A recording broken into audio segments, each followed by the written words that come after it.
Bonjour tout le monde, bonjour à toutes, bonjour à tous, chères étudiantes, chers étudiants, chers apprenantes et apprenants, bonjour. Dans cette vidéo, dans laquelle on va essayer de voir la résolution graphique d'un programme linéaire, alors toujours dans la suite des vidéos consacrées à la recherche opérationnelle. Donc là, dans la dernière vidéo, on a vu comment formuler un programme linéaire à partir d'une problématique. Alors dans cette vidéo, on va essayer de voir comment résoudre un programme linéaire en utilisant une méthode graphique. Donc comme introduction, alors la résolution d'un programme linéaire permet d'aider à la décision et l'optimisation des problèmes en question, à savoir des problèmes de production, d'investissement, de transport, donc quel que soit le problème à optimiser. Donc, ce type de problème se résout en deux étapes principales. Donc, la première étape consiste à formuler le programme ou bien le problème en programme linéaire. Et la deuxième étape, c'est la résolution du programme linéaire, c'est-à-dire c'est chercher ou bien déterminer la solution optimale ou bien l'optimum mathématique. Donc jusqu'à maintenant, on a vu comment formuler un problème en programme linéaire, alors en suivant les trois étapes, c'est-à-dire identifier les variables de décision, exprimer la fonction objective à optimiser, et formuler les contraintes à prendre en considération. Donc, pour résoudre un programme linéaire, alors on utilise soit la méthode graphique ou bien la méthode simplex qu'on va essayer de voir dans les vidéos prochaines. Donc, si on parle de résolution graphique, alors on doit se limiter à une représentation à deux variables. Donc, si on a un problème avec deux variables de décision, alors on peut le résoudre avec la méthode graphique. Sinon, si on a plus de variables, donc c'est pas possible d'utiliser la méthode graphique, donc on va utiliser la méthode simplex qu'on va essayer de voir par la suite. Voilà donc, on va voir d'une manière générale la méthode graphique. Donc, pour résoudre graphiquement un problème ou bien un programme linéaire, alors on va procéder comme suit. La première des choses, c'est représenter la région réalisable. Deux, représenter graphiquement la fonction objectif et après déterminer la solution optimale. Donc on va voir c'est quoi région réalisable et comment la déterminer, comment tracer la fonction objectif et déterminer la solution optimale par un exemple. Voilà. Donc la résolution d'un PL ou bien d'un programme linéaire en utilisant la méthode graphique pour déterminer la solution optimale se déroule comme suit. Voilà un algorithme de résolution graphique d'un programme linéaire ou bien un ensemble d'instructions à suivre pour résoudre graphiquement un programme linéaire. Donc la première des choses, c'est réaliser un repère orthonormé, x1, x2. Après, c'est tracer la région réalisable ou bien la région admissible, D. Alors, 3, si la région D, ou bien la région réalisable D, est bornée, alors la solution optimale existe. Mais si la région réalisable D est non bornée, alors on distingue les deux cas suivants. Alors c'est quoi déjà une région bornée? Voilà un exemple d'une région réalisable bornée. Voilà. Et voilà un exemple d'une région réalisable non bornée. Donc si on a une région réalisable bornée, la solution existe. Mais si on a une région réalisable non bornée, alors on distingue deux cas. Quels sont ces deux cas? Si on a un problème de maximisation, alors aucune solution. Alors ça se voit clairement qu'il n'y a aucune solution si on a un problème de maximisation avec une région non bornée. Par contre, si on a un problème de minimisation, voilà, la solution existe. Donc, si on a une région bornée, alors comment trouver la solution optimale? Donc, chercher tous les points sommés de D, voilà les points sommés de la région réalisable. C'est bon? Alors, cherchez tous les points sommés de D et parmi ceux-ci, choisir le point qui rend l'objectif optimal. Alors, par deux méthodes, on peut utiliser deux méthodes pour chercher cette valeur optimale. Alors, méthode de recensement des sommets, c'est la première méthode, et méthode des droites parallèles. Donc, on va essayer d'expliquer ces deux méthodes au fur et à mesure.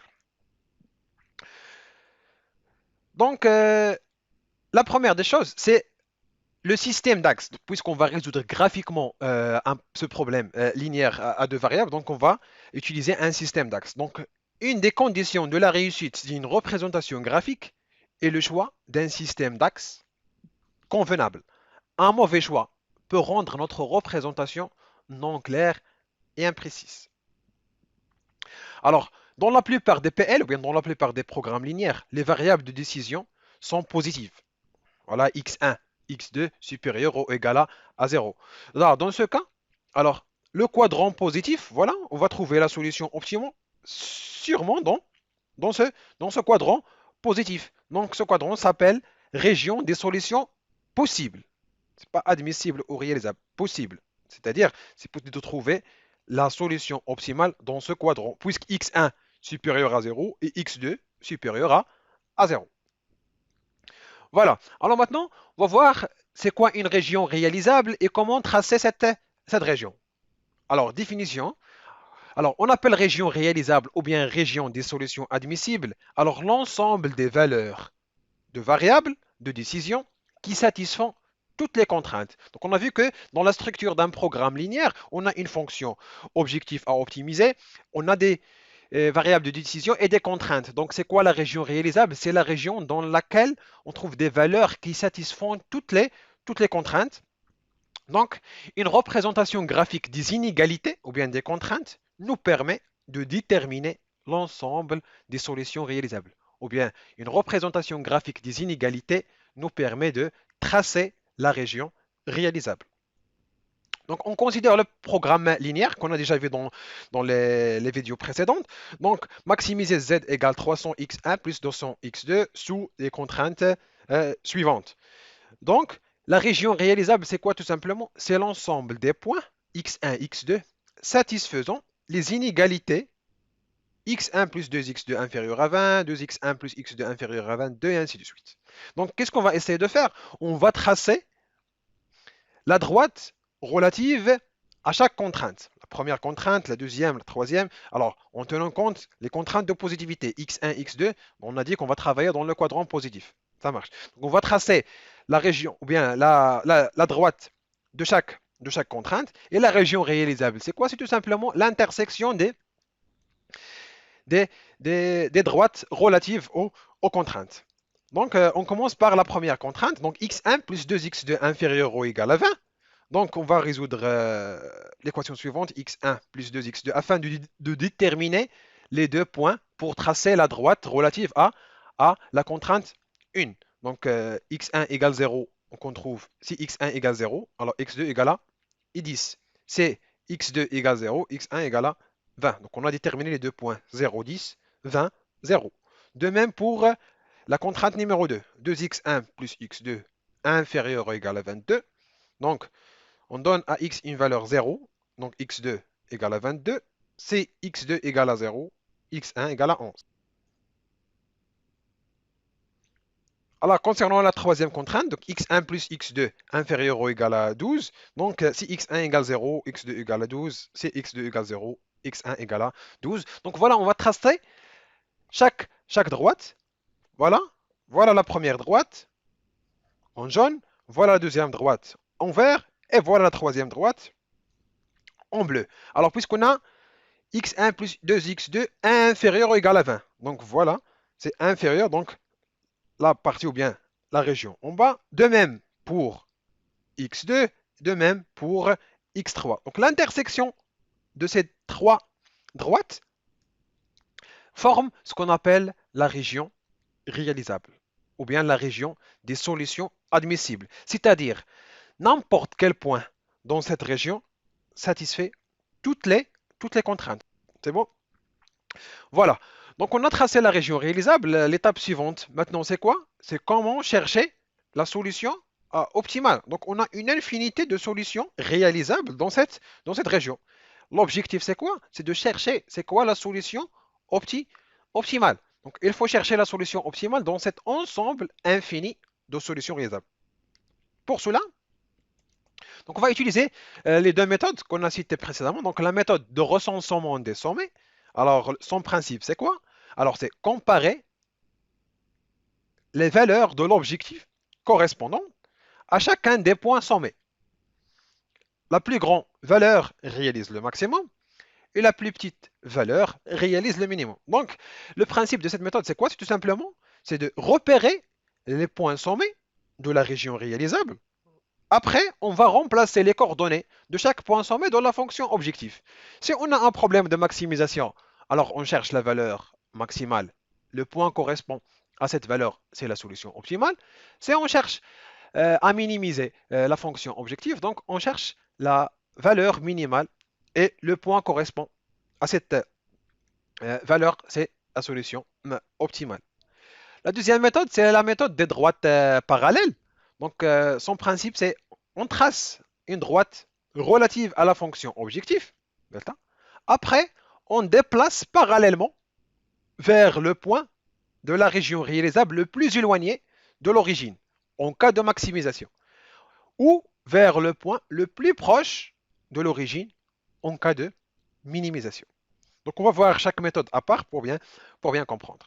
Donc, voilà, on va utiliser dans un premier lieu la méthode de recensement des sommets. Donc, on a la région réalisable, on a tracé la région réalisable de ce problème.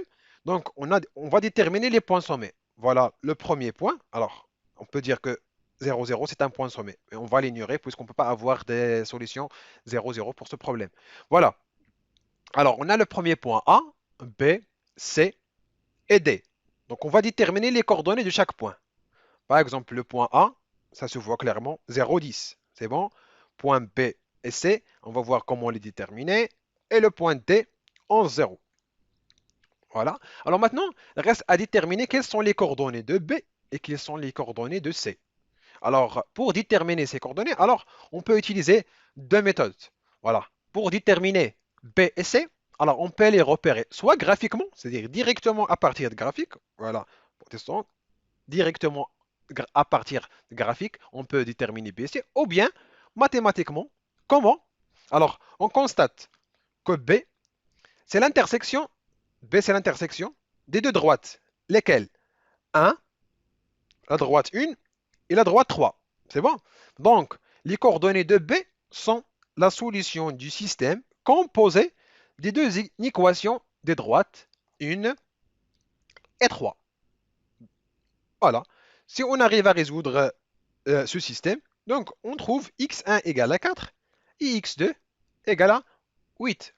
Donc soit on va écrire x1 en fonction de x2, ou bien on va multiplier la première contrainte par moins 1 afin d'éliminer x1. Donc il y a plusieurs méthodes pour déterminer x1 et x2. De même pour C. Alors ces coordonnées sont la solution du système composé de deux inéquations des droites 2. Alors on constate que le point C est l'intersection des deux droites de 2 et 3. Donc on va résoudre le système 2x1 plus x2 inférieur ou égal à 22, l'équation 2, et x1 plus x2 inférieur ou égal à 12, l'équation 3. Et on trouve les coordonnées de C, 10, 2. Voilà, on a tracé la région réalisable, on a déterminé les coordonnées de chaque point sommet de la région réalisable. L'étape suivante, c'est quoi? C'est de remplacer les coordonnées de chaque point dans la fonction objectif. Voilà. Alors, si on remplace les coordonnées de chaque point dans la fonction objectif, alors on trouve les valeurs suivantes. Puisqu'on cherche à maximiser la fonction objectif, voilà, max, donc on va chercher la valeur maximale. La valeur maximale, c'est quoi? C'est 3400. Donc le profit maximal est 3400. Donc la solution optimale, c'est quoi? C'est le point correspond non, à cette valeur. Donc, le point sommet qui maximise la fonction est 10, 2. C'est-à-dire x1 égale à 10, x2 égale à 2. Alors, autrement, la production pour maximiser le profit, alors l'usine doit fabriquer 10 modèles de bureau M1 et 2 modèles pour bureau M2. C'est l'exemple qu'on a vu dans les vidéos précédentes, afin de mieux comprendre, pas plus. Voilà. Alors maintenant, on va voir la deuxième méthode, c'est la méthode des droites parallèles. Alors, pour résoudre ce programme, ou bien ce problème en utilisant cette méthode des droites parallèles, donc on commence la première des choses, après avoir tracé la région réalisable, on commence par représenter la droite de la fonction objective. Voilà. Alors on a 300x1 plus 200x2 égale à z. Donc, pour représenter la droite de la fonction objectif, alors il suffit de donner à z une valeur particulière. Par exemple, z égale à 0. Voilà, on cherche deux points pour tracer la droite relative à cet objectif. Par exemple, si x1 égale 0, x2 égale à 0. Si x1 égale à 1, x2 égale à moins 3 sur 2. Voilà. Donc, une fois la ligne ou bien la droite est représentée, alors la droite de la fonction objectif sera translatée parallèlement. Alors, parallèlement à elle-même, dans le sens de dans l'optimisation. Donc, si on cherche à maximiser, alors on va chercher l'intersection la plus loin. Si on cherche à minimiser, on va chercher l'intersection la plus proche de l'origine. Et on obtient les, les résultats suivants. Donc, on a tracé la ligne objectif, on a translaté parallèlement la ligne, ou bien la droite de la fonction objectif. Et voilà, la solution optimale, c'est C, c'est la même, ou bien le même résultat en utilisant la méthode de recensement des sommets x1 égale à 10 et x2 égale à 2, avec un profit maximal égal à 3400.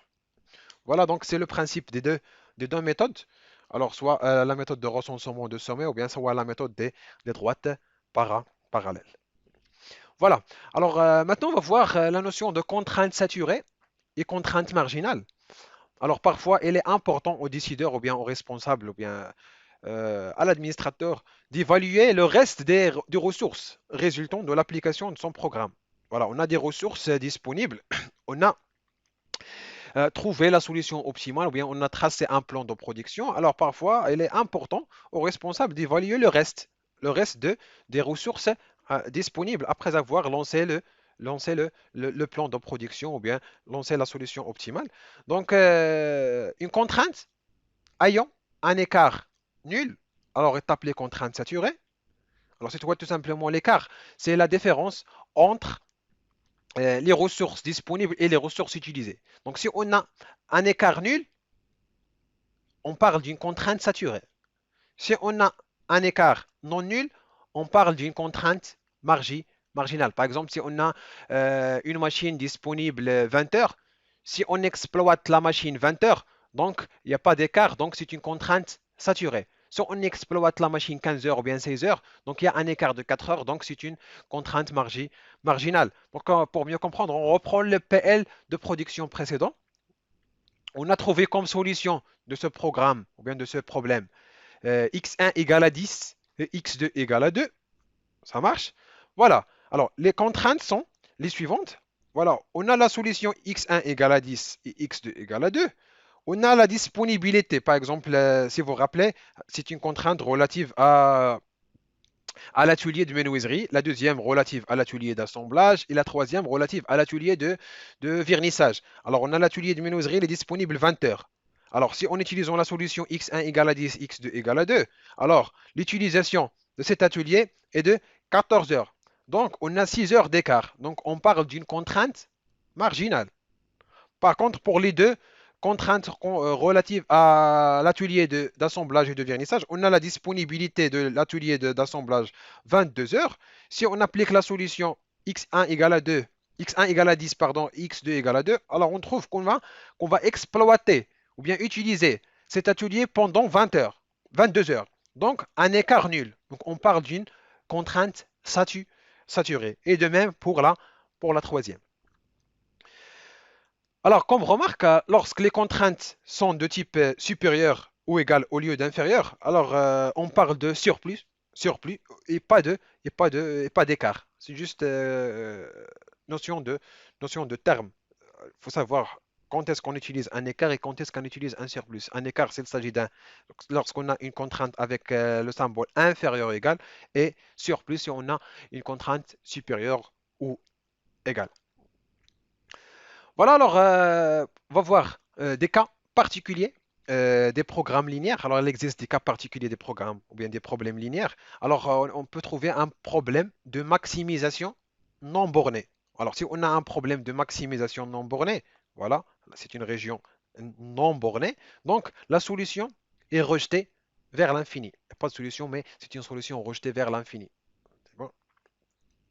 Deuxième, on peut trouver des problèmes avec solution impossible. Par exemple, on a les deux contraintes, x1 plus 2x2 inférieur à 2. Voilà, c'est la région qui satisfait la première contrainte.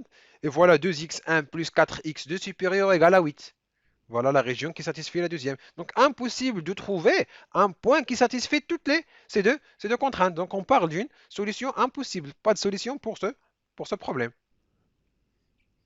Alors, le troisième cas, c'est un problème à solution multiple. Alors, dans ce genre de cas, alors il n'y a pas une solution unique, mais il y a plusieurs solutions. Donc, on parle de solutions multiples. Par exemple, si on a tracé la région réalisable, voilà, ici on a tracé la ligne, ou bien la droite relative à la fonction objectif, si on translate parallèlement cette droite, alors on va la trouver identique au segment AB. Dans ce cas, alors tous les points de segment AB sont des solutions optimales de problème. Donc soit A, soit B, soit n'importe quel point dans ce segment. Voilà, donc c'est la fin de cette vidéo dans laquelle on a essayé de voir comment résoudre graphiquement un programme linéaire à deux variables, soit en utilisant la méthode de recensement des sommets après avoir tracé la région réalisable, ou bien la méthode des droites parallèles. Alors donc je vous donne un rendez-vous la vidéo suivante pour voir la méthode simplex. Mais avant de voir cette méthode, on va essayer de voir quelques exercices afin de bien comprendre les notions acquises en ce qui concerne la formulation du programme linéaire et la résolution graphique d'un programme linéaire. Donc bon courage, bon apprentissage et à la prochaine.